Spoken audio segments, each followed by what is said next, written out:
అదేమిటో, ఒక మనిషిని ఇష్టంగా చూస్తే అతను చేసే చెడు కూడా మంచిగానే కనిపిస్తుంది. మరేంటో, ఈర్ష్య ఉన్న మనిషి చేసిన ప్రతి పని మనకు చెడుగానే కనిపిస్తుంది. ఏదైనా మనం చూసే దాంట్లోనే ఉంది కష్టమైన, ఇష్టమైన.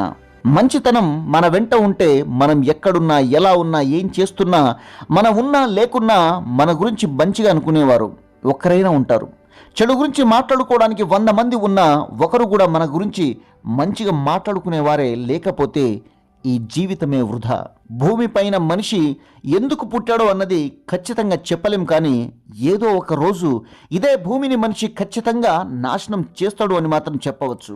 నీకు నెమ్మదిగా అలవాటు అయిన వ్యసనమే నిన్ను ముందుకు నడిపిస్తుంది అని నువ్వు అనుకుంటున్నావు, కానీ ఏదో ఒక రోజు ఆ వ్యసనం నిన్ను చంపేస్తుంది అని కూడా గుర్తుపెట్టుకో. వదిలేస్తే జారిపోయేవి ఎన్ని ఉంటాయో, పట్టుకుంటే మనతో ఉండిపోయేవి కూడా అంతకు మించి ఉంటాయి. అది జీవితమైన, బంధాలైనా, మిత్రులైనా, ఇంకేమైనా.